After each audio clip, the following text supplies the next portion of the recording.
Welcome back to the Budget Gamer channel, where we bring you critical and in-depth reviews on just about every indie game we can get our hands on, and today we're going to be taking a look at the Friends of Ringo Ishikawa now on the Nintendo Switch. And while the Friends of Ringo Ishikawa is a game that might not appeal to most players, because it's actually hard to classify as to what genre it really falls into, it is a game that could easily speak to any player who chooses to invest in it. Though it is definitely a 2D side-scrolling beat-em-up, it also has RPG elements thrown in, as well as a lot of management dynamics and a really deep, rich backstory that unfolds the longer you play. Initially, upon starting the game, we're immediately exposed to the story through a fight breaking out on a train. And as you use this initial fight, which breaks out before the opening credits even roll, you discover how to control your character, and as Ringo Ishikawa interacting with your friends, the story unfolds that each of you is trying to be the best gang thug they can be in order to hopefully get recruited by the Yakuza. However, where we actually get to start playing the game is a bit of the breaking paradigm, where the school's principal informs Rico and his friends that the semester is more than half over, and as it stands, the board is kind of split on whether they'd want to hold them back for another year or refuse to let them graduate. So having no job, no real friends outside of his gang, and no passing grades, it'll pretty much be up to you as the player to decide how Rico's life's going to unfold.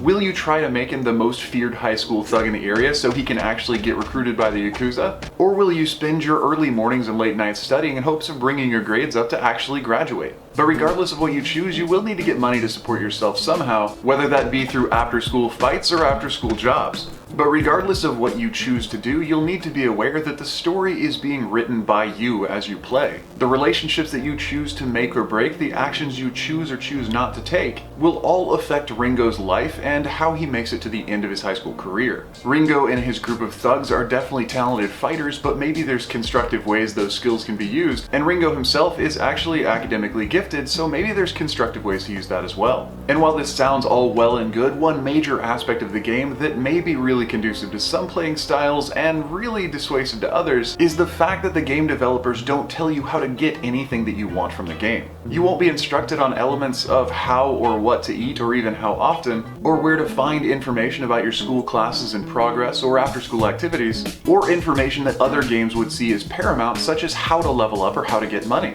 And this brings us to the major premise of the game, which is one of self-discovery and exploration. Though it is definitely a 2D side-scrolling beat-em-up, it's not necessarily a game that was designed to draw players into the thrill of the fight, but more to the point, it was designed to draw players in and immerse them into the environment of the disenfranchised high school youth. Aimlessness, sometimes hopelessness, and not knowing whether a decision is good or bad, but just knowing that you have to make it can set you up for success or failure. And in some cases in this game, by the time you figure out what the right thing to do is or the right way to do it, it might be too late. You'll only have 6 months to figure out how to be a high schooler and how to make it all the way to graduation, and you'll have to use every day as wisely as you can. And unfortunately, just like real life, no one's there to tell you how to do it. But even though this game definitely does deserve some praise for its consciousness raising and its beautiful graphics and audio, it's not a game without its flaws, and it could definitely use some polish in certain areas. But all in all, I'd have to say if you're the type of gamer who might be able to invest themselves into a more management-style RPG high school simulation, then the ambient vibe and thrill of self-discovery is going to be really satisfying.